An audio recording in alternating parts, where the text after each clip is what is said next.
Welcome back to math and English educational academy.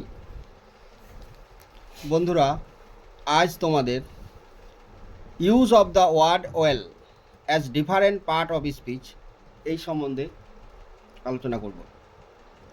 Well, এই well শব্দটা কিভাবে noun, adverb, verb, adjective, interjection হিসেবে ব্যবহৃত হয় সেই সম্বন্ধে আজকে আলোচনার বিষয়।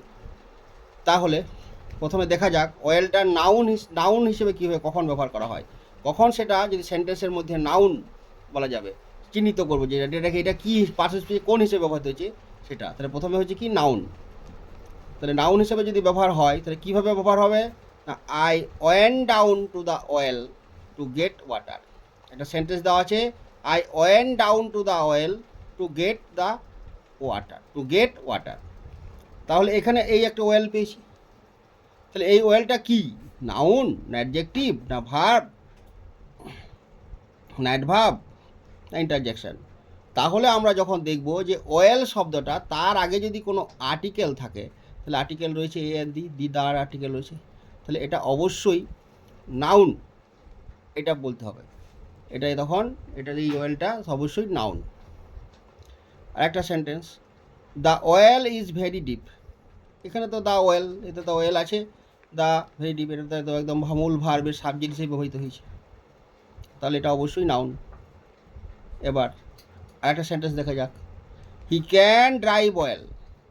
এখানে পাচ্ছি সে ভালো ড্রাইভ করতে পারে, সে ভালো গাড়ি চালাতে পারে, তাহলে এখানে আছে well.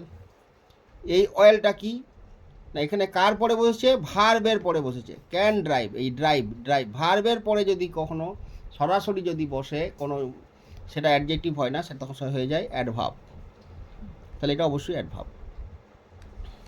I can not well, I am not well, I am not well, আমি ভালো নেই। তাহলে এইটা হচ্ছে এম নট, মানে এম মানে হয়, এখানে মানে আমি ভালো নাই, তাহলে ওয়েলটা কী হচ্ছে, এটা অবশ্যই অ্যাডভার্ব। নেক্সট সেন্টেন্সটা দেখা যাক, happiness welled up inside the boy when he saw his mother. তাহলে হ্যাপিনেস এটা হচ্ছে সাবজেক্ট সেন্টেন্সের মধ্যে, ওয়েলড আপ অবশ্যই এটা ওয়েলড আপ মানে ইনক্রিজ করা, ওয়েলড আপ মানে তৈরি হলো, সৃষ্টি হলো, গ্রো আপ, তাহলে এটা কি ভার্ব হিসেবে ব্যবহৃত হয়েছে।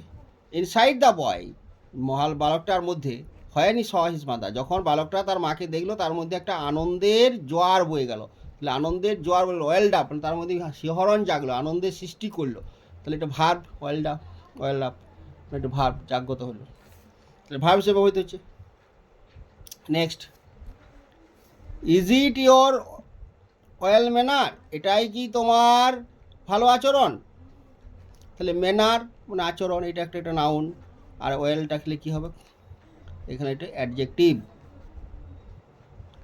তাহলে নাউনের আগে অ্যাডজেক্টিভ হিসেবে হয়তো যে এটা হচ্ছে ওয়েলটা হচ্ছে adjective. Next, well we will walk to school.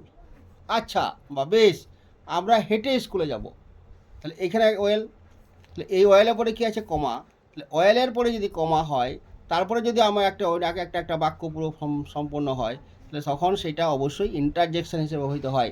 যদিও এখানে ইন্টারজেকশন চিহ্ন নেই, কিন্তু এই কমাটা হচ্ছে ইন্টারজেকশন চিহ্ন। তাহলে তাহলে তাহলে কী দেখা গেল, যে ওয়েল শব্দটা কখনো বাক্যের মধ্যে নাউন, কখনো অ্যাডভার্ব, কখনো ভার্ব, কখনো অ্যাডজেক্টিভ, আবার কখনো ইন্টারজেকশন হিসেবে ব্যবহৃত হয়। তাহলে আশা করি তোমরা এই ওয়েল শব্দটার ইংরেজি ব্যবহার বুঝতে পেরেছ। তাহলে ভিডিওটা প্রথম থেকে দেখার জন্য সকলকে অসংখ্য ধন্যবাদ। যদি ভিডিওটা ভালো লাগে অবশ্যই একটা লাইক করবে আর কমেন্ট করতে ভুলবে না। Thank you.